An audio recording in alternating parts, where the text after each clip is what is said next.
se retrouve pour une nouvelle vidéo et ce sera pour une vidéo carte. Et encore une fois, ce sera une carte sur le thème de Noël. Et encore une fois, ce sera une shaker card. Donc je sais pas, cette année j'ai eu la folie des shaker cards hein, pour les cartes de Noël et enfin en tout cas les cartes de fin d'année.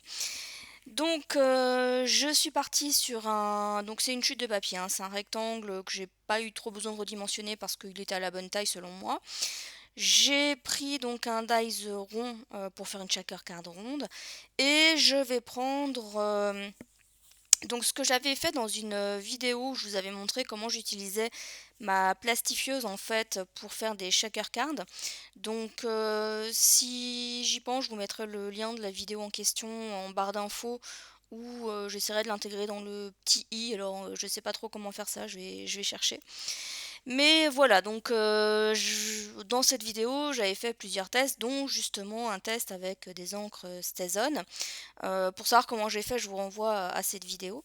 Et donc voilà, je voulais utiliser donc ce que j'avais fait donc pour faire une shaker card et j'avais moi dans l'idée de le faire en motif rond. Donc, ce que j'ai fait, hein, c'est que j'ai pris ce que j'ai obtenu et j'ai tout simplement utilisé du scotch pour coller au dos hein, de mon papier. Voilà, je me suis pas embêtée au niveau de la colle, j'ai vraiment pris du scotch, tout ce qui est de plus basique, hein. J'en mets tout autour, voilà, pour être sûr que ça se fixe bien. Alors, c'est en fait un rond, enfin, quand je l'avais passé dans ma plastifieuse étant très ancienne, elle n'avait pas très très bien plastifié sur un des bords, puisque en fait c'était resté un petit peu opaque au lieu de devenir transparent. Et donc du coup, bah, c'était un petit peu embêtant, mais d'un autre côté, en fait sur cette partie-là, donc le rond que j'ai coupé, ça se voit un peu sur un des côtés. Mais au vu de ce que je vais faire ensuite, ça ne se voit plus vraiment beaucoup, on va dire, donc c'était pas trop gênant. Donc voilà. Alors pour faire ma shaker card, je vais utiliser du carton tout simplement pour donner l'épaisseur. Donc je vais retailler hein, le carton aux bonnes dimensions de manière à ce que ça ne dépasse pas de la carte et puis de manière à ce que ça se voit pas non plus à travers le rond de la shaker card, on va dire.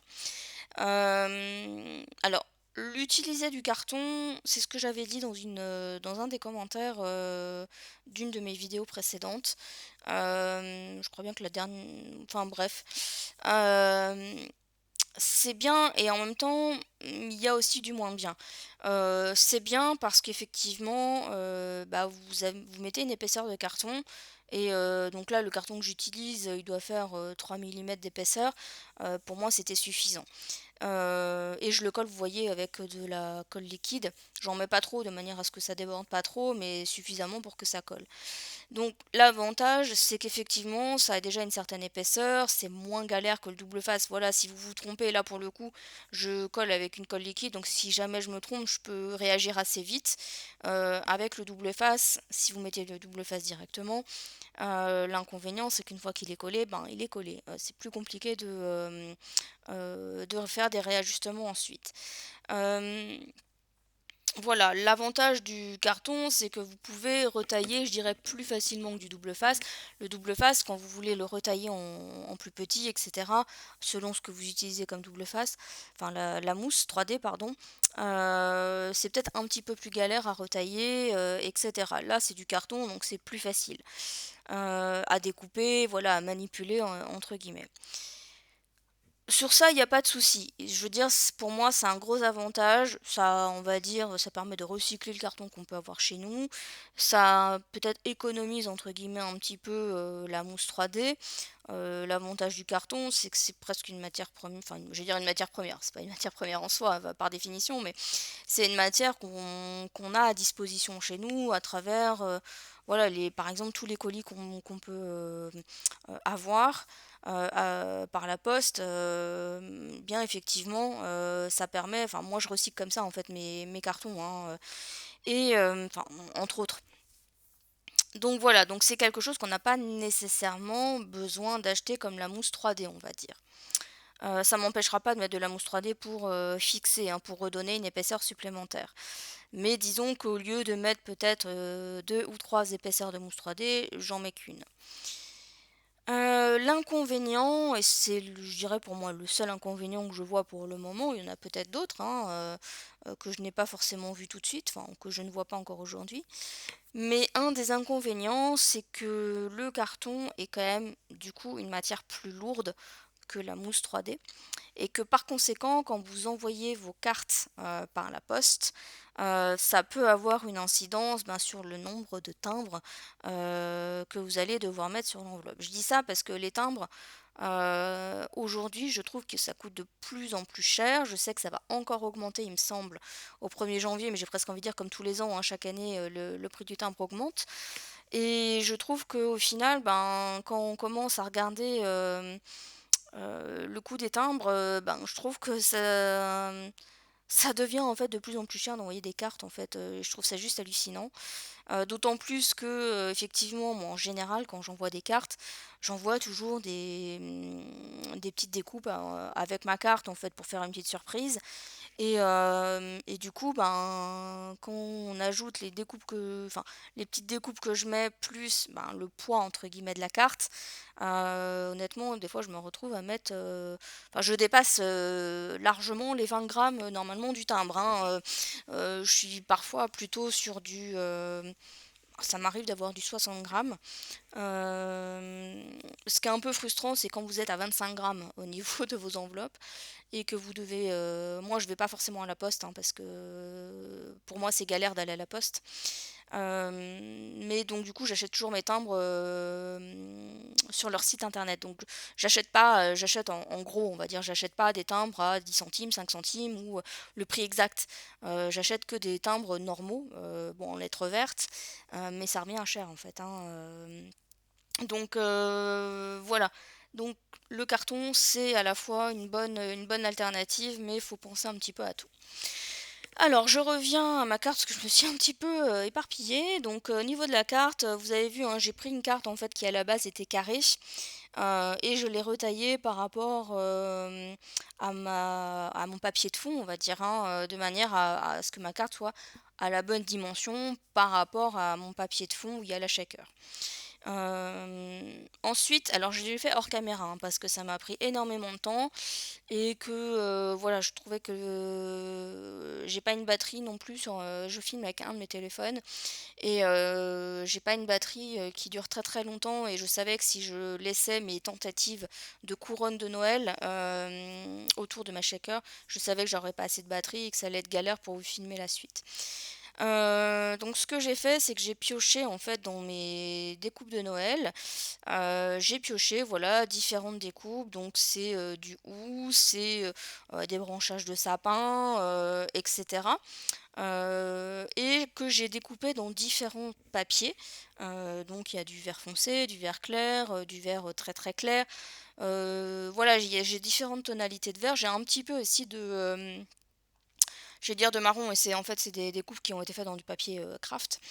Voilà, j'ai alterné un petit peu les différentes couleurs aussi pour casser un petit peu la monotonie plutôt que d'avoir toutes les découpes dans un même verre, etc.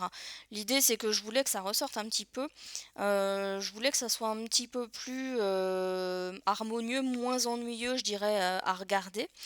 Et surtout qu'on distingue bien les différentes découpes, parce que j'ai utilisé des découpes différentes et je craignais que si je n'utilise des découpes faites uniquement dans le même papier, donc dans la même tonalité, on ne distingue pas forcément bien les différentes formes de découpe en fait.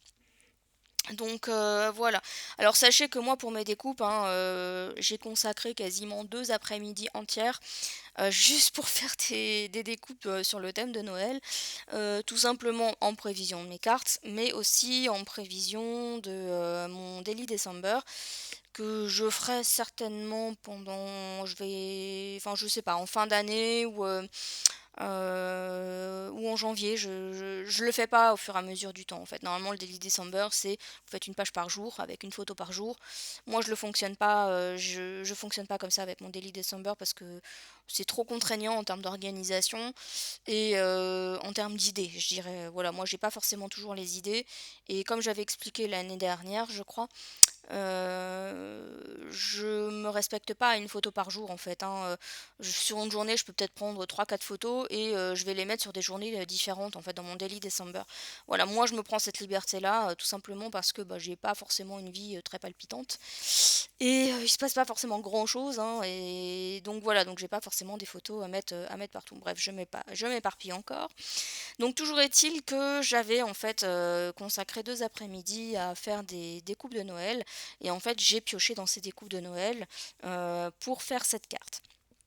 Donc comme je vous avais dit, hein, au niveau de ma shaker card, il y avait, enfin au niveau du transparent, il y avait une partie qui était un petit peu moins transparente du fait que ma plastifieuse est ancienne.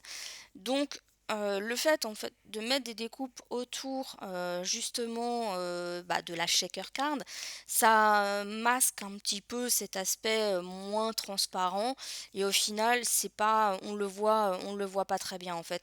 Je dirais qu'il faut vraiment, le savoir pour voir que, c'était pas forcément ultra transparent. Pour la colle, alors je vous avouerai qu'au niveau du collage, c'est quand même bien bien galère à faire, notamment parce que moi j'avais tout positionné avant et pour obtenir un résultat qui me convienne, je n'ai pas pris le risque de coller directement mes éléments. J'ai bien fait parce qu'en fait j'ai changé en fait à chaque fois, enfin de place certaines découpes, j'en ai enlevé, j'en ai rajouté, etc. Mais pour coller, c'est quand même plus galère parce qu'une fois que vous avez bien positionné vos découpes et vous voyez les miennes elles se superposent, bah, quand vous devez passer au collage, moi j'ai pas eu envie de tout enlever pour tout recoller ensuite, parce que je savais que j'arriverais pas à retrouver la même disposition. Et donc du coup, eh ben, en fait, il faut faire élément par élément en faisant attention parce que les éléments se superposent. Donc il faut faire attention au sens dans lequel on va coller les feuillages. En général, j'essaye de pas mettre de la colle partout, tout simplement pour éviter un aplat en fait. Ce que je voulais, c'est que les feuillages que je mettais autour de la shaker gardent un certain relief et gardent un certain, je dirais, esprit de couronne de Noël si vous voulez. Et j'avais peur qu'en mettant de la colle partout sur les découpes, ben, en fait, on perde un peu cet esprit de relief. Donc en fait, je mets juste des points de colle au niveau des découpes. Je fais en sorte que ça tienne bien, mais je fais en sorte aussi qu'il y ait un petit peu de relief sur la totalité de la couronne. Donc comme vous avez pu le constater, j'utilise la colle que je n'aime pas, c'est comme ça que je vais l'appeler maintenant. Et parce que, alors franchement, au vu de la taille de mes découpes et la finesse des découpes que j'ai, il faut utiliser un stylo colle. Enfin, pour moi, c'est le plus pratique. Bon, le mien ne l'est pas forcément, mais en tout cas, ça aide plutôt que voilà des gros points de colle, etc. Là, c'est quand même relativement fin, donc on fait quand même des points de colle assez petits. Donc, je me suis aussi beaucoup aidée, vous le voyez, hein, de ma pince. Je trouve que ce type d'outil est relativement, je dirais, essentiel dans ce type d'exercice de collage, de placement des éléments, etc. Ça aide pas mal parce que, bon, bah, avec les doigts, c'est pas, les doigts, c'est pas des outils aussi fins que la pince. Donc, voilà, la pince, en tout cas, m'a pas mal aidée pour coller les différents éléments. Donc voilà, donc j'essaye de faire en sorte que la colle elle déborde pas trop. Bon, c'est pas toujours évident de régler le débit là, de cette colle, c'est pour ça que je l'aime pas trop. Et ensuite je vais rajouter, voilà ma couronne, vous avez vu, hein, il y a beaucoup de vert, il y a un petit peu de craft. Et je trouvais que ça manquait un petit peu de rouge. Alors je voulais rajouter du rouge, mais sans trop en rajouter non plus, dans le sens où mon fond de carte il est rouge. Mais je trouvais qu'au niveau de ma couronne, du coup, il y a quelques éléments qui manquaient. Et donc j'ai rajouté des petits détails, donc notamment par exemple les petites billes de houx rouges. J'ai rajouté quelques étoiles rouges et j'ai rajouté Également, on le voit sur mon plan de travail, un paquet cadeau également dans les tonalités rouges. J'ai rajouté également des petites pommes de pin qui j'avais fait dans un papier marron clair, de manière aussi à rappeler un petit peu plus l'esprit de Noël à travers justement les petits éléments que j'ai rajoutés sur la couronne. Donc voilà, c'est relativement, alors je dirais simple à faire, c'est pas compliqué.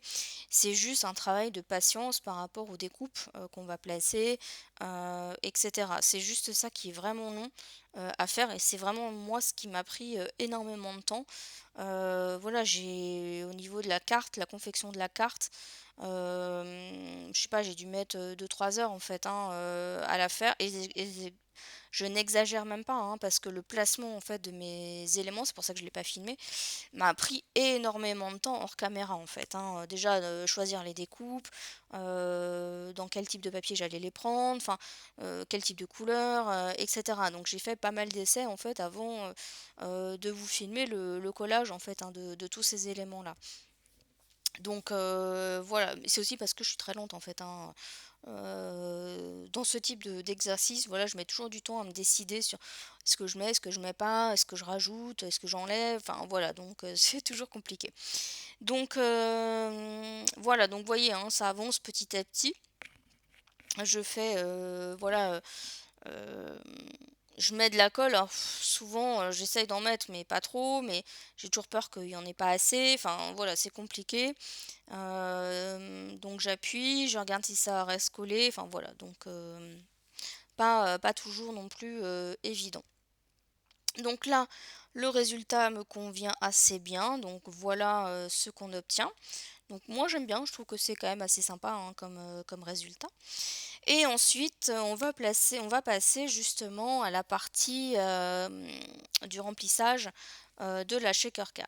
Donc là, en fait, donc pour savoir où placer mes éléments, ce que je vais faire, c'est que je vais reprendre en fait, mon dies, puis finalement enfin non pas mon dies, le rond, que j'ai découpé, je le replace au niveau en fait de là où, il est au niveau sur ma shaker card. Je mets ensuite mon dies et ça me délimite en fait la zone où je peux placer mes éléments. Entre autres ce que je vous montre, hein, donc il y a des petites perles de rocaille, vertes et des petites étoiles, vertes, donc vous voyez j'en ai mis partout. Alors j'ai volontairement pas mis beaucoup de choses dans ma shaker card, tout simplement parce que je craignais donc là je mets des sequins dorés. Je crois que je suis restée plus ou moins dans les tons verts. J'ai mis un petit peu de rouge mais pas trop, parce que le fond de carte était déjà, rouge. Donc j'ai mis plus de vert que de rouge en tout cas, hein. Il y a un petit peu de doré aussi.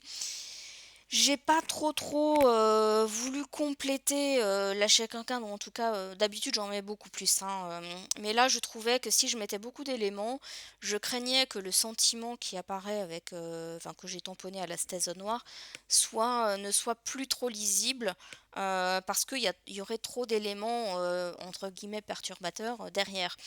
Donc parce que voilà, quand j'ai fait le test, comme ça, là, comme je viens, de le faire à l'écran, je trouvais que c'était pas forcément lisible, on voyait moins le sentiment. Donc c'est un petit peu dommage. Donc je voulais en fait qu'une fois que, les éléments de la shaker, enfin quand on tient la carte et qu'on met les éléments vers le bas, on puisse vraiment bien lire le sentiment de la carte en fait. C'est pour ça que je n'ai pas trop chargé, la shaker card comme j'aime bien faire, d'habitude.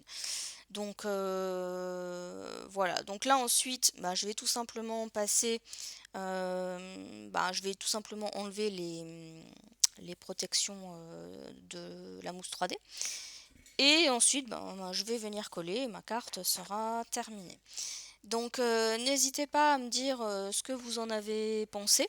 Donc laissez-moi un petit commentaire, hein, il n'y aura pas de souci, je vous répondrai, assez rapidement. Et donc pour ma part, je vous souhaite, également donc de très bonnes fêtes, de Noël, de très bons réveillons. Je sais que cette année, c'est un peu particulier, je pense pour tout le monde, y compris pour moi. Donc voilà, en tout cas, profitez, de ces moments, de Noël, en famille, que ce soit à distance ou pas. Voilà, portez-vous bien et profitez malgré tout, des fêtes de Noël et pour ma part, je vous retrouve bientôt dans une prochaine vidéo. Bye bye.